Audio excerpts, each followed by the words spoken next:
کی تعمیل کرنا یعنی اس کو ٹویسٹ کرنا یا اس میں تحریف کرنا یہ بھی جائز نہیں ہے. بعض لوگ اس روایت کو یا قرآن کریم کی آیات کو جو یاجوج ماجوج سے متعلق ہے اس میں تعبیر کرتے ہیں اور اس کو تحریف کر کے کچھ اور بنانے کی کوشش کرتے ہیں. ابھی اس کی تفصیلات میں میں نہیں جاتا، لیکن یاجوج ماجوج کا جو ذکر ہے قرآن کریم کے اندر اللہ تبارک و تعالی نے بیان فرمایا اور حضور علیہ الصلوۃ والسلام کی حدیث بھی موجود ہے. جیسے دوسرے فطروں کا ذکر قرآن کریم کے اندر اور حدیثوں میں نبی اکرم صلی اللہ علیہ وسلم نے ذکر فرمایا تو یاجوج ماجوج کا بھی ذکر قطعاً نبی اکرم صلی اللہ علیہ وسلم نے قطعی طور پر بیان فرمایا ہے. قرآن کریم میں قطعی طور پر آیا ہے کہ یاجوج ماجوج کا خروج ہوگا اور اس کی تفصیلات بھی قرآن کریم میں کہیں کہیں ذکر آیا ہے اور اس کے مقام کا بھی ذکر کہیں کہیں ذکر آیا کہ یہ ہوگا یہ ہوگا یہ ہوگا.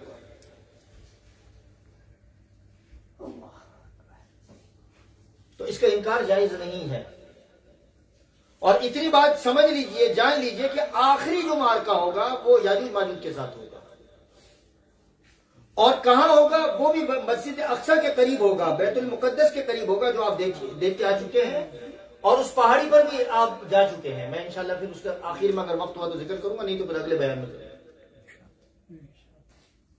انشاءاللہ. لیکن یہاں قرآن کریم میں اللہ رب العزت نے یہ ارشاد فرمایا ہے اور قرآن کریم کی سورہ کہف کی غالباً آپ دو جگہ قرآن کریم کے اندر اللہ تبارک و تعالیٰ نے یاجوج ماجوج کا ذکر کیا ہے. سورہ کہف کے اندر بھی موجود ہے، اکثر پڑھتے رہتے ہیں، اور انبیاء کے اندر بھی موجود ہے، سورہ انبیاء کے اندر بھی موجود ہے. وَيَسْأَلُونَكَ کیا ہے قرآن کریم کیا ہے؟ عن ذِي الْقَرْنَيْنِ. قرآن کریم کی آیت کے اندر اللہ رب العزت ارشاد فرماتے ہیں کہ ذوالقرنین کے بارے میں آپ سے پوچھا جاتا ہے.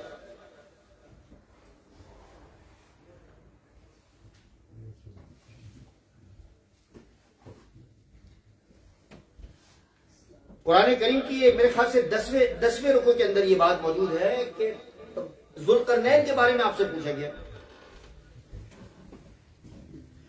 اب ذوالقرنین کون ہے اور اس کا ذکر یاجوج ماجوج کے ساتھ کیا ملاپ ہے اور کیا یعنی آپس میں کیا مقابلہ ہے، کیا ربط ہے، تو اس کو بھی ذکر قرآن کریم نے ذکر کیا ہے.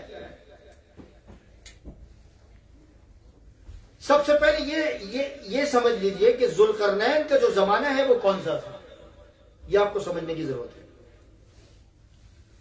روایتوں سے یہ پتہ چلتا ہے کہ یہ دنیا کا ایک بہت بڑا عظیم الشان بادشاہ تھا اور بعض لوگ یہ کہتے ہیں کہ یہ اس کا جو مستقر تھا، اس کا جو مقام تھا وہ ایران کے اندر تھا اور اس کا نام فورس کر کے آتا ہے یا سائرس کر کے آتا ہے. یہ کہا تھا اس کا جو محل وقوع تھا وہ ایران کے اندر تھا، لیکن اس کی حکومت جو تھی پوری دنیا کے اندر تھی.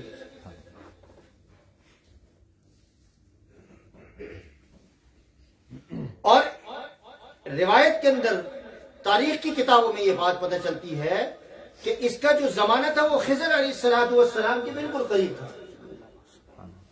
جانتے ہیں خضر علیہ السلام، یہ بھی اس کا بھی ذکر یہاں اسی میں موجود ہے سورہ کہف کے اندر اور آخر تک پھر اس کا ذکر آتا ہے. سورہ کہف بہت اہم سورت ہے، اسی لیے حضور علیہ السلام نے پڑھنے کو کہا ہے. اور پھر جب حضرت خضر علیہ السلام کا ذکر آیا تو پھر آپ ظاہری بات ہے کہ پھر حضرت موسیٰ علیہ السلام کے دور کے بھی قریب ہوا. تو یہ ذوالقرنین ہے، یہ کس کے قریب؟ خضر علیہ السلام کے دور میں اور حضرت موسیٰ علیہ السلام کے دور کے قریب.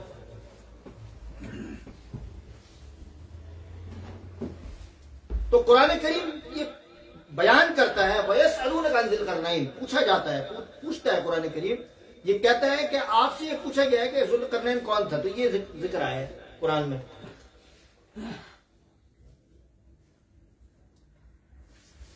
ذوالقرنین کے سفر کا ذکر ہوا کہ قرآن کریم کی آیت کے اندر ذوالقرنین کے اسفار کا بھی ذکر ہوا، ٹریولنگ، چونکہ ٹریول بہت کرتا تھا. قرآن کریم نے دو سفروں کو تو بیان کیا ہے، لیکن تیسرا سفر کا اشارہ کتابوں میں، تاریخ کی کتابوں میں ملتا ہے، اور قیاس کی بنیاد پر ہم اس کا نتیجہ اخذ کرتے ہیں کہ یہاں بھی گیا ہوگا۔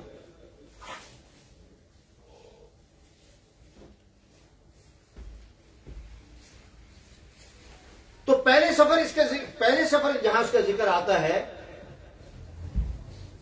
کہ وہ مغرب کی طرف گیا ہے، اور مغرب کی انتہائی جو علاقہ ہے اقصی، اور اس کے بعد کہتے ہیں کہ آبادی ختم، اور پھر مشرق کی طرف گیا ہے، اور مشرق کی طرف جانے کے بعد جو کتابوں میں جو لکھا ہوا ہے، وہ جو تاریخی کتابوں میں آتا ہے کہ وہ بلوچستان، اور بلوچستان کے جو قریب قریب کے جو علاقے ہیں یہاں تک یہ آئے، یہاں تک پہنچا ہے بلوچستان جو پاکستان میں، اور اس کا محل وقوع جو تھا وہ ایران تھا۔ ظاہری بات ہے ایران کے جنوب کے اندر تو نہیں گیا ہوگا، جنوب کے بعد کیا ہے؟ اگر کسی کو پتا ہو جنوب کے بعد کیا ہے، جنوب جمال بھائی شاید بتا دیجیے، چونکہ جغرافیہ انہوں نے پڑھا بھی اور پڑھایا بھی ہوگا۔ جنوب کے بعد آگے سمندر ہے، آگے کوئی علاقہ نہیں ہے۔ تو بظاہر یہ کہا جاتا ہے کہ یہ اس کے جو اسفار ہیں وہ دو طرف تھے، اور یہ تیسری طرف جو ہے یہ کہا جاتا ہے کہ وہ رشیا اور یہ چیچنیا اور یہ اس علاقے کے جو ارد گرد کے جو علاقے ہیں یہاں گھومتا پھرتا رہا ہے۔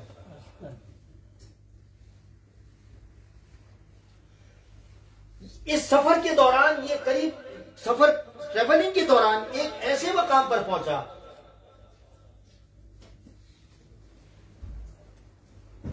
قرآن کریم کے جو الفاظ ہیں وہ یہ بیان کرتے ہیں کہ ایسے دو دروں کے درمیان پہنچا کہ جہاں اوجٹ قسم کی، بدو قسم کی قومیں آباد تھی۔ کون تھی؟ بدو۔ یعنی قرآن کریم کے جو الفاظ آتے ہیں کہ وہ زبان کو سمجھتے نہیں تھے، لا یفقہون قولا، وہ باتوں کو سمجھتے نہیں تھے۔ ان کے ترجمان کے ذریعے سے، جو ترجمان کیا ہوتا ہے، ٹرانسلیٹر جو ہوتا ہے، اس کے ذریعے سے یہ دو قومیں آئیں، دو قومیں نہیں آئیں، میں بات کو غلط کہہ گیا، وہاں دو دروں کے درمیان جب پہنچا تو وہاں کچھ لوگ آباد تھے، ان لوگوں نے کچھ شکایت کی۔ پہنچتے پہنچے ایسے دو درے سے مراد جو دو ایسے پہاڑ، دو ایسے پہاڑ جو کہ بہت اونچے تھے،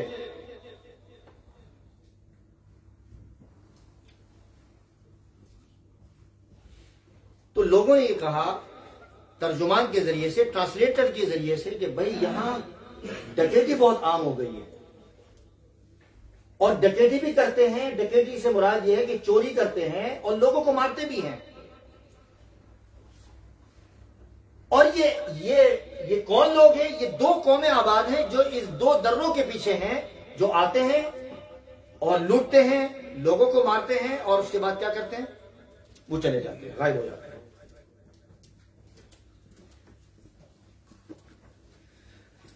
تو اس نے کہا کہ اچھا، تو انہوں نے یہ کہا، وہ جو وہاں کے رہنے والے جو اوجٹ قسم کے جو لوگ تھے، جو زبان نہیں سمجھتے تھے، انہوں نے یہ کہا کہ آپ ہماری اس بارے میں مدد کر سکتے ہیں، ہم آپ کو مزدوری دیں گے، آپ ہمارے لیے یہ یہاں ایک دیوار بنا دیں۔ کیا بنا دیں؟ دیوار۔ ایک دیوار، مضبوط دیوار بنا دیں، جیسے فلسطین کے اندر فلسطینیوں کے لیے ایک مضبوط دیوار بنائی جو مسجد اقصی نہیں آ سکتے، اور وہ کئی یعنی کلومیٹر پر فاصلے پر وہ پوری ایک پنجرے کی شکل ہے، وہ آ نہیں سکتے، جو کہ زیادتی ہے، انصافی ہے، ان کو رہنے کا بھی حق ہے اس پہ، اس ملک کے اندر جس طریقے سے دوسرے لوگ رہتے ہیں یہ بھی رہ سکتے ہیں، اس میں تو کوئی وہ ایسی بات نہیں ہے۔ تو اس طرح کی دیوار آپ بنا دیں تاکہ یہ لوگ ڈکیتی نہ مارے، یہ لوگ ہمیں مارنے نہ آئیں، ہمیں ختم کرنے نہ آئیں۔ اس نے کہا ٹھیک ہے، تمہیں مال خرچ کرنے کی ضرورت نہیں ہے، مال تو اللہ نے مجھے بہت دیا ہوا ہے،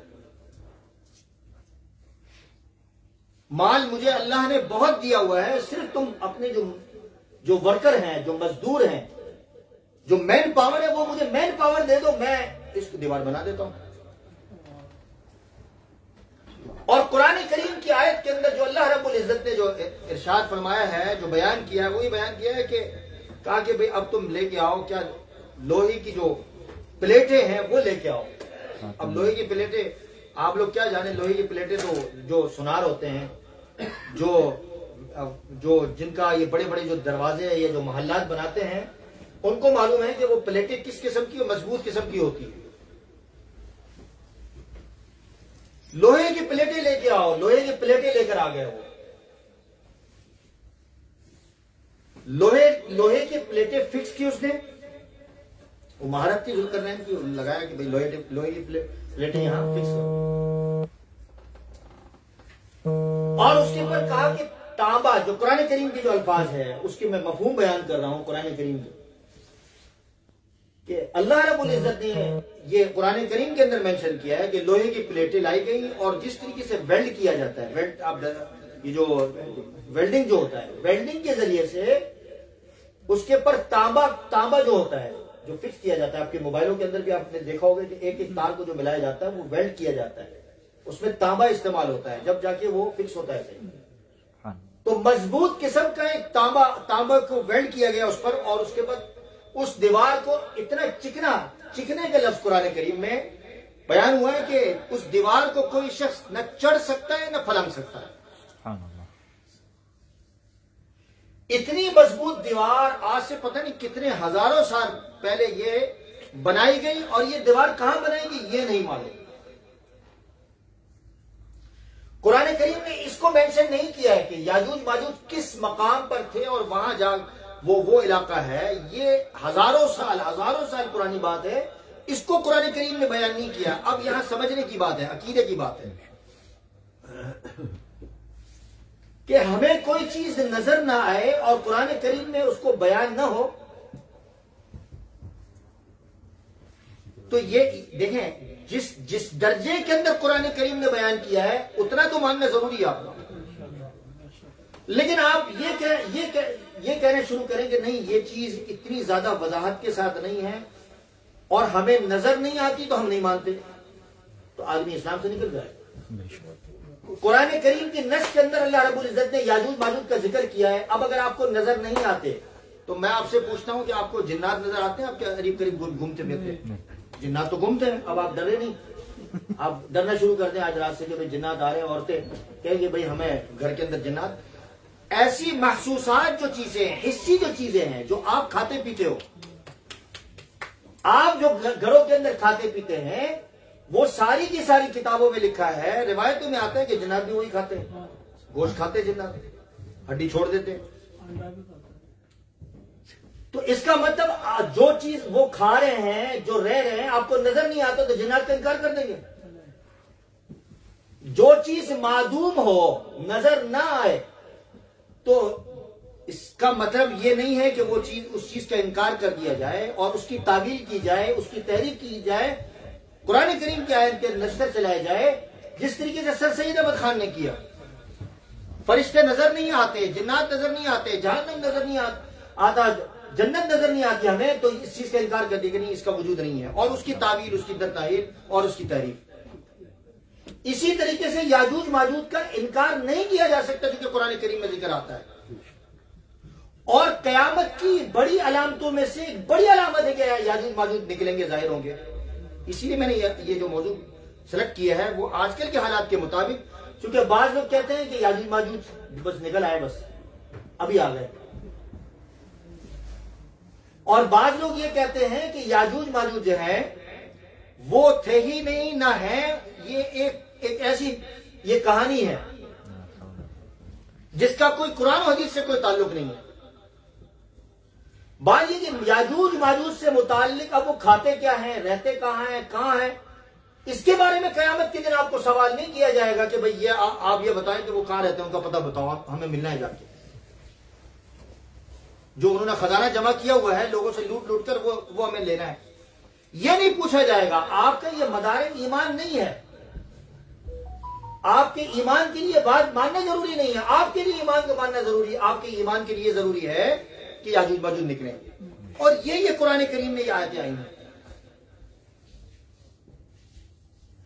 لیکن جہاں تک لکھی ہوئی باتیں ہیں، جیسے میں نے بتایا کہ یہ اسوار کا ذکر آیا، ذوالقرنین کا ذکر آیا اس کے ساتھ کہ ذوالقرنین وہاں سفر کر کے گیا، اس نے دیواریں کھڑی کی، اب وہ کب نکلیں گے اس کا ذکر نبی کریم صلی اللہ علیہ وسلم نے یہ جو حدیث بیان فرمائی، اور اس کے علاوہ بہت ساری ایسی حدیثیں موجود ہیں کہ قیامت کے قریب نکلیں گے، اور آخری جو فتنہ ہے، آخری جو مسلمانوں پر امتحان ہے، جس کا نہ مسلمان مقابلہ کر سکیں گے نہ حضرت عیسیٰ علیہ السلام مقابلہ کر سکیں گے، کیونکہ قرآن حدیث میں موجود ہے۔ حضرت عیسیٰ علیہ السلام اس طرح مقابلہ نہیں کر سکیں گے کہ طاقت کے طور پر، بلکہ مقابلہ ہوگا، ایسا نہیں کہ حضرت عیسیٰ مقابلہ نہیں کر پائیں گے۔ حضرت عیسیٰ کا جو مقابلہ ہوگا وہ روحانی طور پر ہوگا، جیسے میں نے کہا نا کہ آخری دور کے اندر جو پچھلے جمعے جو اس سے پچھلے جمعے بیان کیا تھا کہ اب یہ جو دور شروع ہو رہا ہے وہ روحانیت اور مادیت کا دور شروع ہو رہا ہے۔ ایک طرف روحانیت ہے اور ایک طرف مادیت ہے کہ یہ دنیا کی ساری چیزیں، اب اس دور کے اندر یہ آپ کی سائنس، یہ ٹیکنالوجی، یہ آپ کے جہاز، یہ بلڈنگز، یہ ساری چیزیں ہوں گی کہ نہیں ہوگی یہ بھی اللہ جانتا ہے، لیکن روایات اور آثار سے یہ پتہ چلتا ہے کہ یہ ٹیکنالوجی نہیں ہوگی، یہ سائنس آپ کی فیل ہو جائے گی، آگے جا کے یہ بتایا جاتا ہے، کیونکہ بعض جگہ ایسی چیزیں ہیں کہ جو سائنس وہ رک جاتی ہے وہ چیز۔ تو بعض لوگوں کا یہ کہنا ہے کہ یاجوج ماجوج جو ہے وہ ہمیں نظر نہیں آتے، اور بلکہ بعض ایسے فضلائے آپ ان کو کیا کہیں، جو ماہرین ہیں، جو جغرافیہ کے جو ماہرین ہیں، وہ یہ کہتے ہیں کہ ہم نے تو دنیا کا چکر لگا لیا، ہمیں تو یہ دیوار بھی نظر نہیں آئی اور ہمیں یاجوج ماجوج بھی نظر نہیں آئے۔ تو میں یہ سمجھتا ہوں کہ ہم نے جو پڑھا ہے، ہمیں جو اس بات کا علم ہوا ہے وہ تو قرآن و حدیث سے پتہ چلا ہے، لیکن جو ماہرین ہیں انہیں نظر نہیں آیا، تو یہ ان کا دعویٰ ہے، اس کے لیے وہ دلیل نہیں پیش کر سکے کہ دنیا کے اندر بہت سارے ایسی خطے اور ایسی زمینیں اور ایسے جنگلات اور ایسے پہاڑ اور زمین کے اندر ایسے یعنی ایسے علاقے اور ایسی سطحیں موجود ہیں کہ جہاں تک انسان پہنچ نہیں پایا ہے کہ نہیں بھائی؟ دنیا کے اندر بہت سارے ایسے لوگ ہیں جنہوں نے دنیا بہت سیر کی ہے، بہت ٹریولنگ کی ہے، لیکن ان کا یہ کہنا کہ نہیں ہم نے وہ جگہ نہیں، ہمیں وہ نظر نہیں آئے وہاں تک گئے۔ تو ایسی بھی دنیا کے اندر ایسے جغرافیہ کے ماہرین ہیں جو آج یہ اس دور کے اندر کہہ رہے ہیں کہ ہم وہاں تک نہیں پہنچے ابھی تک۔ یہ جو جہاز غائب ہو جاتے ہیں، آپ نے دیکھا ہوگا 2-3 جہاز جو آج تک غائب ہوئے ہیں، جو اس کے بحری جہاز نہیں کہتا، ایروپلین جو غائب ہوئے ہیں، اس کا پتہ چلا آج تک؟ ملیشیا کا ایک گیا تھا، اس سے پہلے ایک گیا۔ تو یہ جو بات کی جاتی ہے برموڈا کیا بولتے ہیں ٹرنگل کا، اس کے بارے میں آج تک مجھے بتائیں کہ آج تک اس بارے میں اتنی تحقیق، گہرائی سے تحقیق نہیں ہو چکی کہ بھئی جگہ ہے کہاں یہ۔ بعض لوگ کہتے ہیں ادھر ہے، بعض لوگ کہتے ہیں ادھر ہے۔ تو بھائی جو ماہرین ہیں ان کی اپنی رائے ہے، ہم ان کی رائے کا احترام ضرور کرتے ہیں، لیکن ہم اپنی رائے جو قرآن و حدیث پر مبنی ہے کہ یاجوج ماجوج جو آئیں گے، نکلیں گے اور کہاں آئیں گے، وہ اس کا ذکر قرآن کریم میں موجود ہے۔ اس سے پہلے ایک بات یہ سن لیں کہ یاجوج ماجوج یہ کون لوگ ہیں۔ قرآن میں تو اس کا ذکر آیا ہے، لیکن تورات کی کتابوں میں جو اصل کتابیں، اصل نسخے ہیں، اس کے اندر بھی یہ بات موجود ہے۔ اکثر آپ حضرات سنتے ہیں کہ کیا بولتے ہیں اس کو، گوگ مگوگ بولتے ہیں یہ۔ تو تورات کے نسخے کے اندر بھی موجود ہے، قرآن کریم کے اندر موجود ہے، اور اس کی جو صفات ہیں قرآن کریم کے اندر تو بیان کی گئی۔ اب سوال یہ ہوتا ہے کہ بھائی یہ کس کی اولاد ہے؟ تو اس کو بھی اگر مینشن کیا جائے، اگر تحقیق کی جائے تو پتہ یہ چلتا ہے، مختلف اس میں علماء کی مختلف رائے ہے۔ بعض کہتے ہیں کہ حضرت آدم علیہ السلام کی اولاد ہے، بعض یہ کہتے ہیں کہ یہ یافس کی اولاد ہے،